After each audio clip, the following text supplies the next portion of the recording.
No, it doesn't. It doesn't. We are working on the plan, and the plan is ongoing. But that how much money is in this emergency wealth fund? Well, our budget has a line that goes into the emergency wealth fund every year. Well, I can't imagine there's much going in now, Mr. President. You've got a budget deficit that was running at 25%. Oh, well, we are the only country who've been able to take it up to 16% from 33% of budget deficit in 2009. Well, maybe, but that's still a huge deficit. The fact is, have you or have you not got the money to buy any land? Have you started buying land? No, we haven't started buying land. We don't have the money to buy land yet, but what we are suggesting is that we have to save for a rainy day.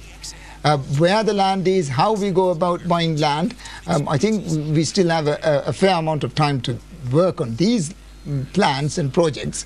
But right now, we should be focused on mitigation. We really should be focused on mitigation and not necessarily just simply on adaptation. Now, buying land, moving away, bracing ourselves is all adaptation. Yes, we are focused on adaptation, but we should be focused on mitigation for the future. It just seems to me extraordinarily difficult in your position. You have to compartmentalize. You have this vast existential threat hanging over your country, and at the same time you have to ensure good governance, a quality service from the government for the people on a daily basis. And I just wonder whether it's proving very difficult for you. It's a huge challenge. It's a huge challenge even this year.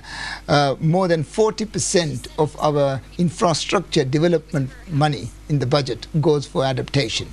So we have very little money for hospitals, very little money for schools, very little money for sewerage systems and so on. Yes, it is a huge challenge, but this is the world that we have inherited. Is that one of the reasons why, when the IMF, who are trying to help your country with loans of 90 and almost $100 million, is that why when they look at what you are doing in government at the moment, they seem to be really rather unhappy with it? They're talking about, you know, major fundamental imbalances, weak fiscal position, a central government that's seemingly intent on increasing hiring and wages at a time when you can ill afford it. Well, when we came into, we inherited 30 years of dictatorship. When we came in, we had so much civil service. We had a huge government. In the absence of political parties, the only thing that dictators are able to do is build up a huge civil service. Now, the civil service was supposedly the power base of the previous regime. And therefore, we were burdened with that. Now, it has taken us 2 years. We've come from 33% deficit to 16% this year. So we've been able to halve it in 1 year. No other country has been able to do it. IMF will recognize that, and they do. You say they will, but the words I'm quoting come from their most recent mission report. And you know as well as I do that they're actually at the moment withholding some funds. You know as well as I do that there are other words in the report as well. Yeah, of course there are, but the ultimate proof of their dissatisfaction is that they haven't yet released the next tranche of their loan to you, Well, very true, they haven't. They want the civil service to be reduced instantly, which is going to be very difficult, and we will snap if we do that. We have to be politically mindful of what would happen after that. So we will deal with the situation in a manner which is sustainable. Is your desperation for cash in this very difficult economic climate the reason why, according to the leaks from WikiLeaks concerning various cables from US diplomatic missions around the world, you in the Maldives were seeking a deal with the United States whereby you would take a certain number of Guantanamo Bay prisoners from the United States authorities, but only in return for US assistance, trying to persuade the IMF to give you more money? I don't think there's any basis, there's any substance for this at all. When we wanted to take the Guantanamo Bay prisoners, that was before we came to government. This was a human rights issue. We wanted to assist anyone that we can in human rights.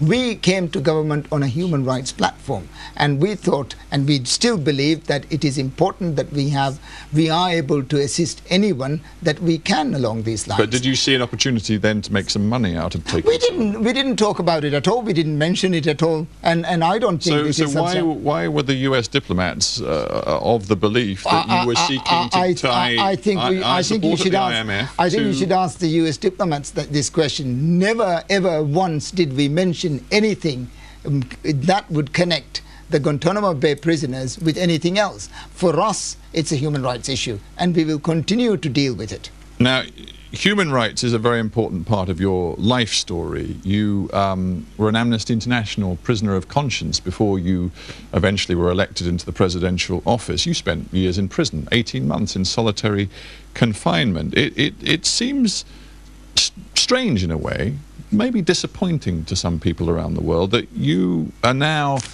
a president at loggerheads with your own parliament. You're putting the army on the streets from time to time to quell public disturbances. It seems you've moved a long way from where you came from. No, if you look at Reporters Without Borders, we are just 3 or 4 steps behind France in freedom of expression.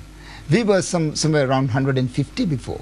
If you look at the report from Amnesty International, you would also see that we've improved so much on human rights, on freedom of expression, freedom of assembly, on peaceful political activity, and so on.